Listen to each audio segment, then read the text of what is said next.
হরে কৃষ্ণ। রাত গভীর, চারপাশ নিস্তব্ধ। হঠাৎ যদি আপনার কানের কাছে কেউ ফিসফিস করে বলে হরে কৃষ্ণ, আপনি চমকে উঠলেন। কিন্তু আপনি তো ঘরে একা। তাহলে সেই হরিনামের শব্দ এলো কোথা থেকে? কোনো মানুষ থেকে, নাকি কোনো অদৃশ্য জীব থেকে?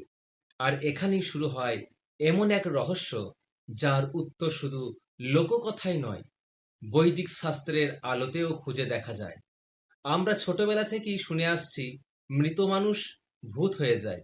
কিন্তু প্রশ্ন হলো, সত্যিই কি প্রত্যেক মৃত মানুষ ভূত হয়? প্রেত আর ভূত কি একই জিনিস? কেন কোনো জীব মৃত্যুর পর অশরীরী অবস্থায় থাকতে পারে? সেই অবস্থায় কি তার চেতনা থাকে? সে কি জীবিত মানুষের কথা শুনতে পারে? আর সবচেয়ে গুরুত্বপূর্ণ প্রশ্ন, ভূত প্রেত কি হরিনাম শুনতে পায়? যদি কোনো অদৃশ্য সত্তার সামনে উচ্চস্বরে কীর্তন করা হয়, তাহলে তার কি হয়? সে কি সেখান থেকে চলে যায়, নাকি তার চেতনার মধ্যে কোনো পরিবর্তন শুরু হতে পারে? আজকের ভিডিওতে আমরা এই বিষয়টি শাস্ত্রের আলোকে বোঝার চেষ্টা করব।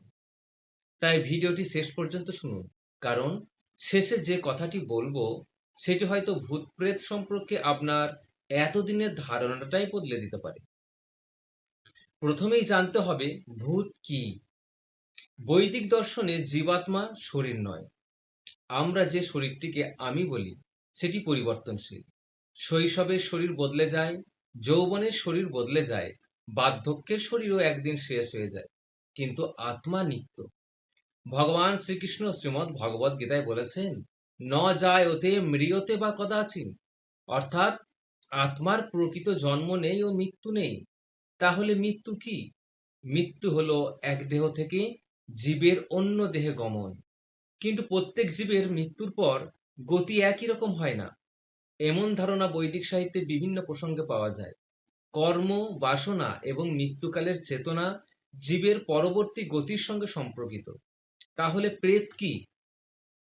লোকমুখে ভূত ও প্রেতকে অনেক সময় একই অর্থে ব্যবহার করা হয়, কিন্তু শাস্ত্রীয় আলোচনায় প্রেত শব্দটি মৃত জীবের একটি অবস্থাকে বোঝাতে পারে।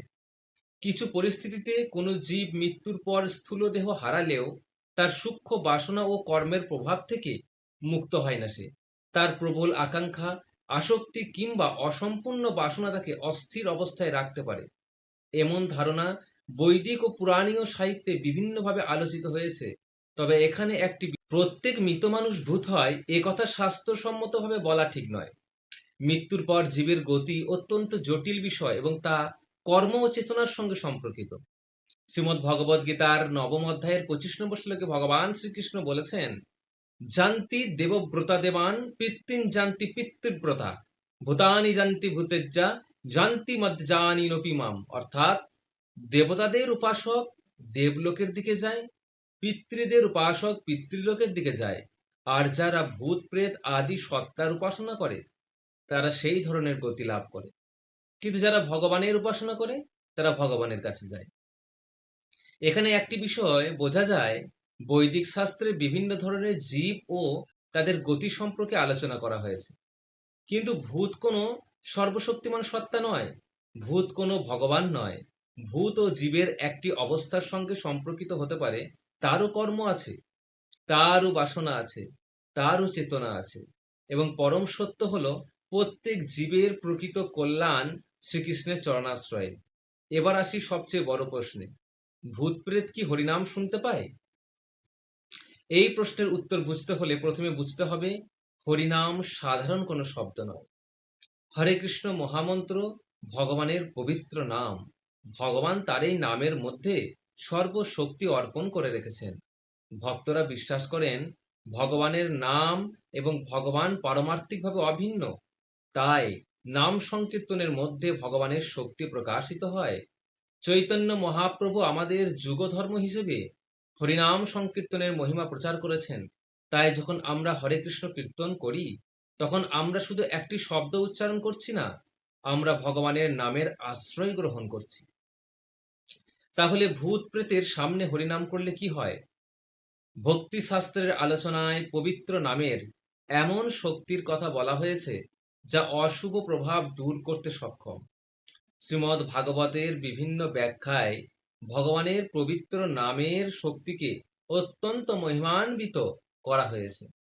তাই ভক্তদের মধ্যে প্রচলিত একটি গুরুত্বপূর্ণ শিক্ষা হলো অশুভ শক্তিকে নিয়ে ভয় পাওয়ার পরিবর্তে হরিনামের আশ্রয় গ্রহণ করা উচিত। তবে একটা বিষয় মনে রাখবেন, হরিনামকে কোনো ভূত তাড়ানোর মন্ত্র হিসেবে ব্যবহার করা উচিত নয়। আমরা হরিনাম করি ভগবানের প্রেম ও আশ্রয় লাভের জন্য। ভূত তাড়ানো তার মূল উদ্দেশ্য নয়। যদি কোনো জীব কোনোভাবে হরিনামের শব্দ গ্রহণ করে, তাহলে সেই শ্রবণ তার জন্য আধ্যাত্মিকভাবে কল্যাণকর হতে পারে। এমন বিশ্বাস বৈষ্ণব শাস্ত্রে অত্যন্ত গুরুত্বপূর্ণ। কারণ শ্রবণ ও কীর্তন ভক্তির প্রধান অঙ্গ। তাই কোনো অদৃশ্য জীব শুনছে কি না, এই ভয় নিয়ে না থেকে আমাদের উচিত নিজের মন দিয়ে হরিনাম করা। ভাবুন, আমরা যদি প্রতিদিন হরিনাম করি, তাহলে শুধু আমাদের নিজেদেরই কল্যাণ হবে না, আমাদের চারপাশের পরিবেশও পবিত্র হতে পারে।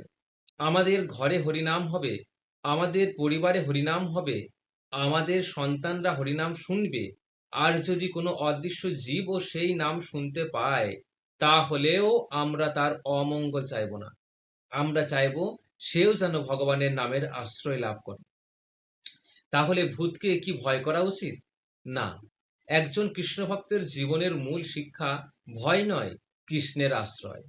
আমরা অনেক সময় ভূতকে নিয়ে ভয় পাই, কিন্তু ভেবে দেখুন, যে জীব আজ ভূত বা প্রেতের অবস্থায় থাকতে পারে, সেও এক সময় কোনো না কোনো জীবের অধিকারী ছিল। তারও আত্মা আছে, তারও কর্ম আছে, তারও চেতনা আছে। তাই তাকে নিয়ে কৌতূহল, ভয় বা কুসংস্কার ছড়ানো নয়, বরং ভগবানের নামের আশ্রয় নেওয়াই শ্রেয়। তাহলে আসল ভয়ের বিষয় কি? এখানে একটা গভীর কথা আছে। আমরা ভূতকে ভয় পাই, কিন্তু আমাদের কি কখনো নিজের কর্মকে ভয় হয়? আমরা ভূতকে ভয় পাই, কিন্তু কৃষ্ণ বিমুখ জীবনকে কি ভয় করি? আমরা মৃত্যুকে ভয় পাই, কিন্তু মৃত্যুর পরে আমাদের কি গতি হবে, সেটা নিয়ে কি কখনো চিন্তা করি? শাস্ত্র আমাদের সেই চিন্তাই করতে শেখায়। কারণ আসল প্রশ্ন, আমি মৃত্যুর পরে ভূত হব কিনা, শুধু এটা নয়। আসল প্রশ্ন, আমি কি কৃষ্ণকে স্মরণ করে এই জীবন শেষ করতে পারবো? তাই হরিনামের আশ্রয় নিন। আমরা যদি প্রতিদিন ভগবানের নাম করি, তাহলে আমাদের নিজেদের চেতনা ধীরে ধীরে কৃষ্ণমুখী হতে পারে। আর এটাই সবচেয়ে বড় বিষয়। ভূত কোথায় আছে? কে আমাকে দেখেছে? তো কোনো অদৃশ্য জীব আমার কথা শুনছে কিনা, এই প্রশ্নের মধ্যে সারাক্ষণ ভয় নিয়ে থাকার প্রয়োজন নেই। বরং হরিনাম করুন, কৃষ্ণ কথা শ্রবণ করুন, ভগবানের চরণে আশ্রয় নিন। আজকের আলোচনার মূল শিক্ষা একটাই, ভূতকে ভয় নয়, হরিনামের আশ্রয়। ভূত প্রেত নিয়ে কুসংস্কার নয়, অন্ধবিশ্বাস নয়, ভয় ছড়ানো নয়, বরং শাস্ত্রের আলোকে বিষয়টিকে বোঝার চেষ্টা করা। আর মনে রাখবেন, আমরা জানি না কোনো অদৃশ্য জীব আমাদের হরিনাম শুনছে কিনা, কিন্তু আমরা নিশ্চিতভাবে জানি, হরিনাম শ্রবণ ও কীর্তন আমাদের নিজেদের চেতনাকে শুদ্ধ করার পথের একটি গুরুত্বপূর্ণ অঙ্গ। তাই ভূতের ভয়ে হরিনাম বন্ধ করবেন না, বরং ভয়কে দূরে রেখে ভগবানের নাম গ্রহণ করুন। হরে কৃষ্ণ কৃষ্ণ কৃষ্ণ হরে হরে, হরে রাম রাম রাম হরে হরে। হরে কৃষ্ণ। ভিডিওটি যদি আপনাদের ভালো লাগে, তাহলে একজন ভক্তের কাছে অবশ্যই শেয়ার করুন। হয়তো আপনার একটি শেয়ারের মাধ্যমে কোনো একজন ভীত মানুষ ভূতের গল্প নয়, হরিনামের আশ্রয়ের কথা জানতে পারবেন। মনে রাখবেন, ভূতকে ভয় নয়, হরিনামের আশ্রয়ই একমাত্র পন্থা। হরে কৃষ্ণ।